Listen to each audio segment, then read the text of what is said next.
Lazarus, 13 episodes, action, sci-fi, and anime original. Now, from episode 1, I knew. Because I try to, whenever I enter a new anime, I try to go as blind as possible without researching anything.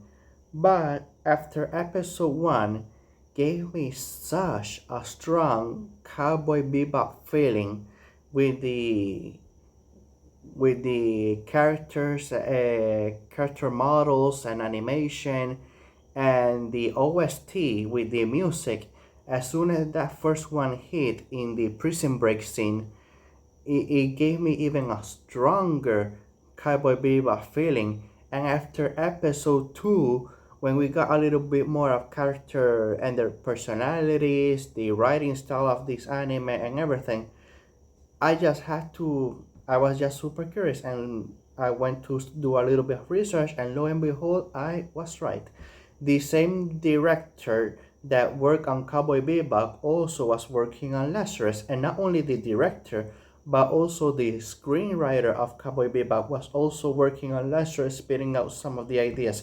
So that's why it gave me such a strong Cowboy Bebop feeling. Now,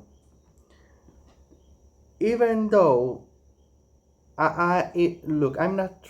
Let me just get this a little bit out of my chest. I, like many people, as soon as we stop watching an episode or stop watching an entire series, 12, 13 episodes of an anime, we obviously go to certain YouTubers that cover anime and try to hear their opinions. And for some reason, I don't know why, but many people were being very Debbie Downers, like a better words, on this anime Lazarus. And I was like, "Look, okay, let me not get myself fooled by the thumbnail or by the title of this video. Let me give it a watch to see if they have some good points of the reason why they weren't as interested in this anime as I was." And honestly, I couldn't agree with any of them. The only thing that I can think of that they were so disappointed on this anime is because they were just comparing it so much with Cowboy Bebop that they forgot that this is its own separate property. Yes, it has the same writing style and everything, but it's not the same characters, it's not the same world. Is it as good as Cowboy Bebop? No, it does fall in some aspect that I am going to explain. But just because it's not as good as Cowboy Bebop doesn't mean that it isn't good. And just going to leave it there. Now, when it comes to Cowboy Bebop, let me before I talk about the characters, what I like and what I didn't like, let me tell you a bit of the story. We have Dr. Skinner, that genius scientist, very involved in politics, in the conservation of nature and and climate change and everything. And he was very disappointed because he predicted that in 3 years on the dot, the last ice on the North Pole was going to fall over, and that's it. The North Pole will have zero ice. It will be gone. And lo and behold, he was right. In 3 years, even though that he was fighting so much for things to change, it didn't happen. Well, the solution hit him, and he decided to create a drug. And this drug this is all in episode 1, so it isn't spoiler. So this drug is like a Trojan horse. He created a drug that essentially is like a painkiller, but it was so effective and so cheap that it exploded in the market, and many people around the world were taking that drug. I forgot the name of the drug, but each and every person was taking it, and it became well known and well used.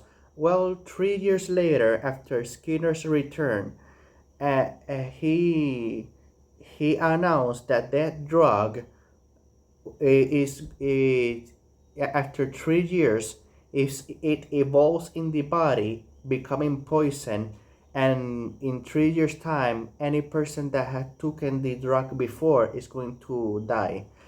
And he said, and he revealed that, hey, from the first batch of person that took the drug, in 30 days we're going to start seeing death throughout the world of people that took those drugs. So the world went into a panic. How questioning the company, the government. How could you not have known? Why did you approve this drug and everything? Trying to get some answers, and the world, they went into a bit of a hysteria, trying to make sense of things. Now, pausing it for a moment, I am going to say that even though that in episode, I forget, I think it was in episode 2, they mentioned and showed how there were people rioting in pharmaceutical, in pharmacies and in the company and everything else. That's honestly the only time we see people in riots, in that quick scene. Because after episode 2, if you watch the other, from episode 3 to episode 13, we don't see people in the streets. Because yes, while you're driving and the characters are driving, they go from place to place. We see people just acting like nothing changed. They keep acting like everything is normal. And I know that you're all are going to go into denial, trying to think, oh, I have hope for the government to I have hope for the government to find a cure before people start dying. But I don't know. Some people might take it well, but when all by the end of the 13th episode, when and you still see people in the background acting the same way, you're thinking they could have at least show some people looking like nervous, sweating or something, to make it believable that at least there's a couple of people there that are a nervous wreck about the impending end of the world, people dying because of that drug they took 3 years ago. But that's just me. Now, because of Skinner and the whole drug, people dying in 30 days, the certain government, separate from of the books, they decided to make a group of mischiefs, code named Lazarus, like the anime, and they brought them all together to find clues, work together, find clues to find Skinner before the 30 days, and to get the cure, because he announced that he has a cure. And he even let's say, dared them, hey, if you find me before the 30 days are up, I have the cure, and I'm going to willingly give it to you. No, no, no, no fighting or anything. So yes, that's mostly is the plot of this anime. Now, I think that now that I mentioned the plot, let me just say, let, how do I say this? Okay, let's say this anime has a climate change message embedded into this in the anime. It has a measure of climate change, and I know that might be saying that it turn off a couple of you, but don't worry.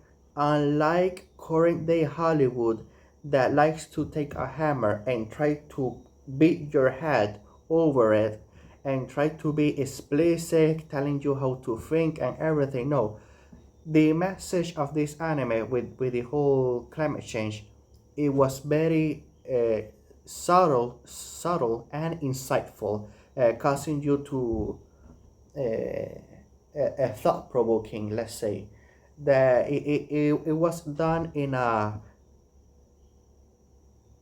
way that wasn't insulting to the audience. It wasn't hitting you in the head over with a message or anything. Yes, the message was there, but it like I say, it wasn't trying to hit your head over with your the message. I'm just going to leave it there, repeating myself.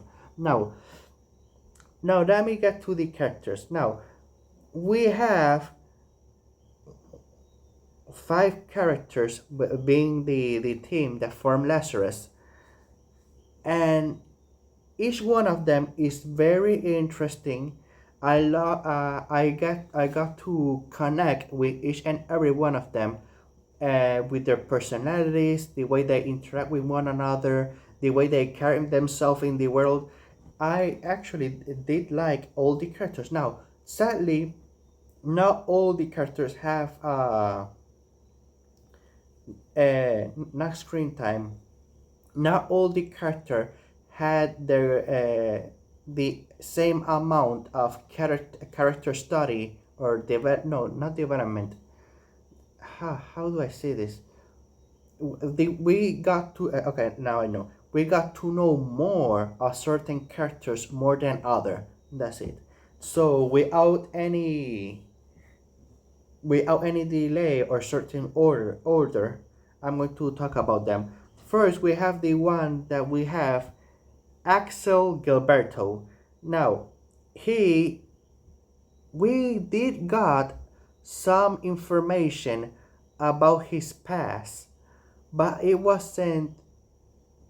didn't answer everything about him. There's still things about them that the anime didn't reveal. Like one thing is, what was his the original crime that landed him in prison? What was it? Also, was he a part of a certain government experiment, and how did he escape or something like that? So yes, we did got some answers about him, but we didn't get all of them answered. At least not all of my questions. Now, he is very likable, very goofy, very funny. He's like the, let's say, the Joker of the team, very well out there, and he likes to mess around, and he's a hoot to watch. Now we have Christine, that he's, let's say, the sharpshooter, very calculating, and she is the as beautiful as she is, she's also deadly. So she's a strong woman. Now we have Elena. Elena is very shy around new people, and she's the hacker of the group. Uh, she she's also very interesting. Sorry, I forgot. When it comes to Christine and Elena, we both of them, they got a lot about them, not only about their personalities but also about their past. We got to learn a lot about of their each of these two, of their personalities, of their learn of their past and everything. So with these two, every question was answered. When it comes to, now we have Douglas. When it comes to Douglas, we did got some, just like Axel Gilberto. When it comes to Douglas, we did got some question answered, but not all of them. Is some stuff of his past, what landed him uh, as a criminal, because it was revealed that yes, he got in a scuffle with one of his college professor, and he punched him in the face and he got expelled, but nothing about him being arrested or anything. So what got him entangled with the law exactly uh, to have a criminal record is still unknown to me. Now we got Leland, and just we did got a lot of him. He is like he is like the little kid of the group, but he's not there just to be the kid of the group. No, he has skills. He pilot drones, surveillance, surveillance the terrain and everything, intel connections. So he does each every single character of this team of Lazarus has their own role, and and they and they all contribute something to the team.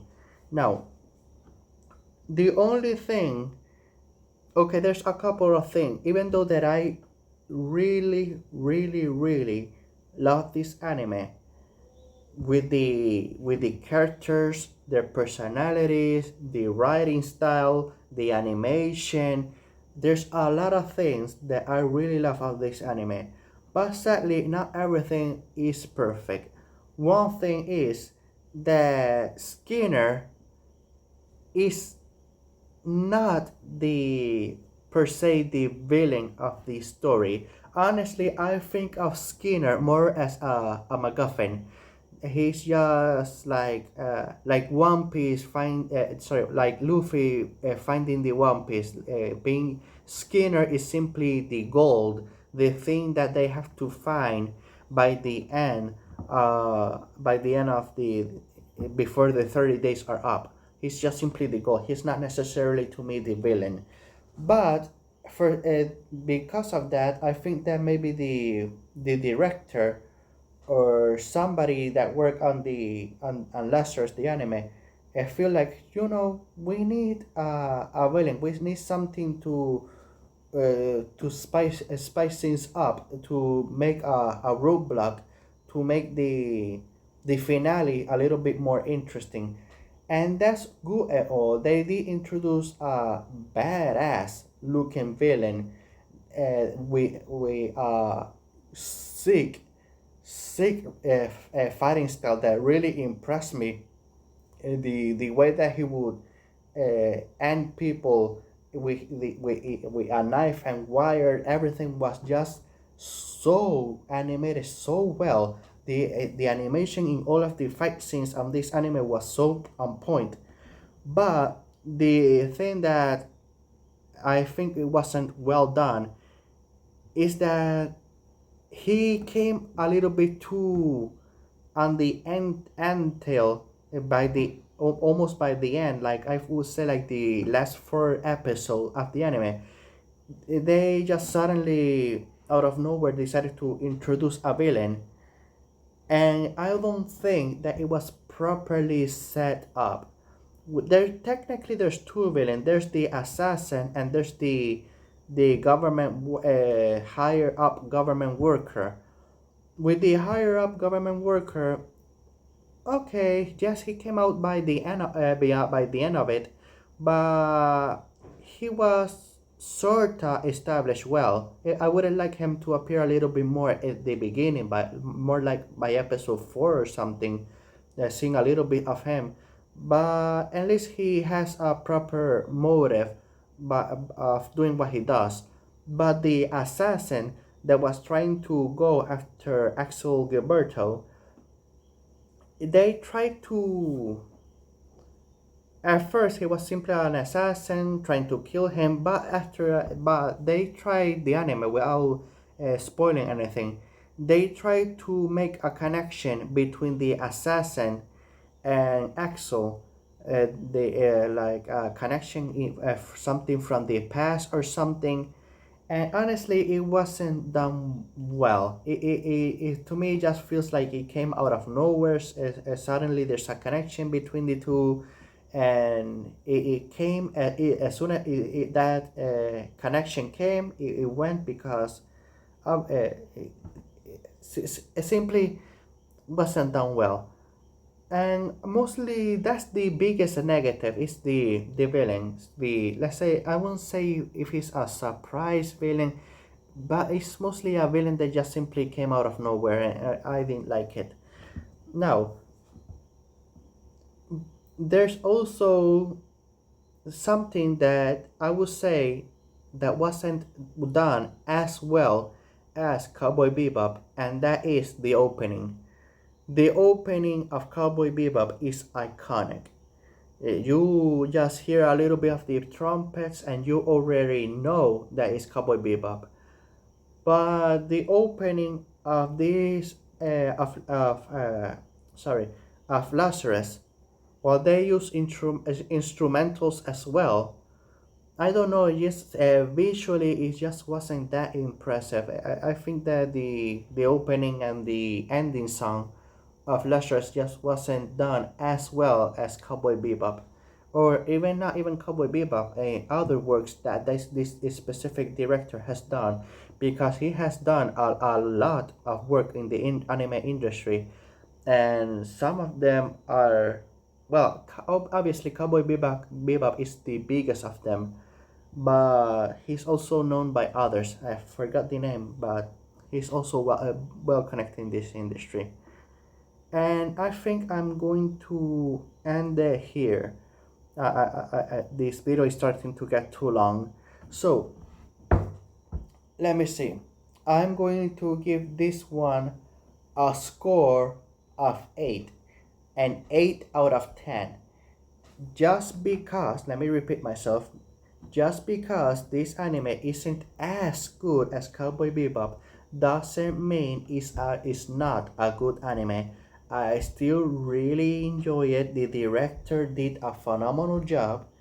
The writing, the animation, a lot of things were done so well that even with the whole villain thing that I personally didn't like, the anime still is really enjoyable. Is it going to be as well known and as popular as Cowboy Bebop? No.